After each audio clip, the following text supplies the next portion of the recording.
Hello friends, અનુસ કુકિંગમાં હું આજે લઈને આવી છું મમરાનો ચેવડો. તો ચાલો સ્ટાર્ટ કરીએ. તો અહીંયા મેં મમરા શેકીને એક બાઉલમાં કાઢી લીધા છે અને હવે આપણે 500 ગ્રામ મકાઈના પૌવા એને તળી લેવાના છે. મમરા મેં અહીંયા કિલો લીધા છે. તમે જોઈ શકો છો હું અહીંયા મકાઈના પૌવા ફ્રાય કરી રહી છું. સ્કૂલે આ નાસ્તો સૌથી વધારે લઈ જવા પસંદ કરે છે અને સાથે સાથે આપણે બપોર વચ્ચે ક્યારેક ભૂખ લાગી હોય તો તમે એમાં ભેળ પણ બનાવી શકો છો. તો એકદમ ઇઝી અને ઝટપટ બની જાય તેવો મમરાનો ચેવડો. તો હવે અહીંયા આપણે સિંગદાણાને તળી લેવાના છે. અહીંયા ધ્યાન રાખવાનું છે કે આપણે સિંગદાણા વધારે તળવાના નથી, નહીંતર દાજી ગયાની સ્મેલ આવી જાય છે ઘણી વખત.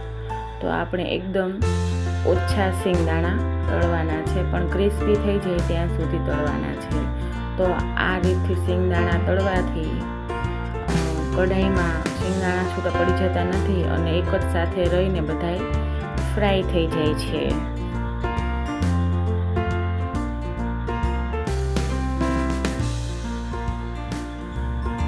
ધીમે ધીમે આપણે તેને હલાવતા જઈશું. તો હવે અહીંયા આગળ આપણે નાની ફ્રાઈમ્સ આવે છે જે ભૂંગળા કે છે, એકદમ નાની સાઈઝના, તેને મેં તળી લીધા છે અને તેને આપણે બાઉલમાં એડ કરી દઈશું. તો આ ભૂંગળા મેં 250 ગ્રામ લીધા છે.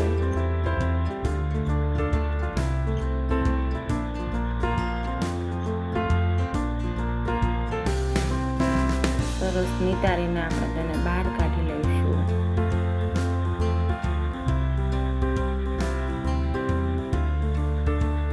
આવા બધા કલરના ભૂંગળાને નાખવાથી બાળકોને વધારે પસંદ છે. તો હવે એક પેનમાં મેં 2 ચમચા ઓઇલ લીધું છે અને વઘાર કર્યો છે. રાઈ જીરું નાખ્યું છે અને ત્યારબાદ હિંગ અને લીમડો મેં એડ કર્યા છે અને 2 મોટી ચમચી હું અહીંયા હળદર એડ કરીશ.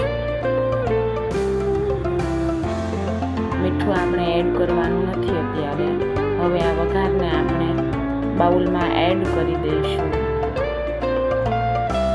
અને પહેલાં ચમચાની મદદથી અને પછી ધીમે ધીમે આપણે તેને હલાવશું. ફ્રાઈમ્સ તૂટી ના જાય તેનું આપણે ધ્યાન રાખવાનું છે. તમે જોઈ શકો છો અહીંયા હું ધીમે ધીમે બધા ઇન્ગ્રેડિયન્ટ્સને મિક્સ કરી રહી છું. તો આ તૈયાર ચેવડાનો મસાલો મળે છે તે મેં એડ કરી દીધો છે આમાં અને હવે આપણે તેને હલાવી લેવાનું છે એકદમ હળવા હાથે.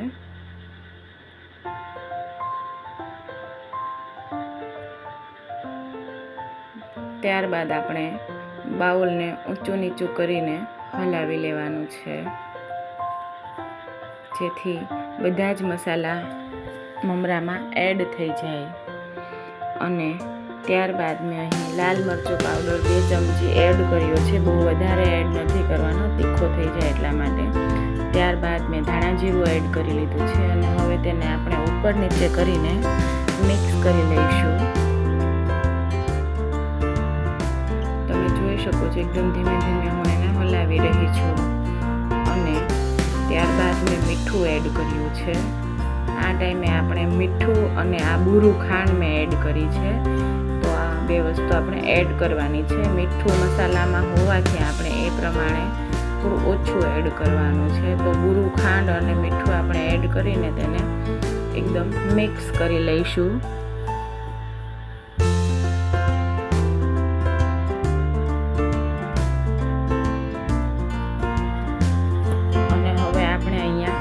સેવ એડ કરવાની છે. તમે જાડી ઝીણી ગમે તે સેવ એડ કરી શકો છો. મને ઝીણી સેવ પસંદ છે એટલે મેં અહીંયા ઝીણી 0 નંબરની સેવ એડ કરી છે અને તેને આપણે સરસ રીતે મિક્સ કરી લઈશું. તો એકદમ કલરફુલ ચેવડો બનીને તૈયાર છે, જેથી બાળકો એટ્રેક્ટિવ થાય અને તમે તેને લંચ બોક્સમાં પણ ભરી આપી શકો.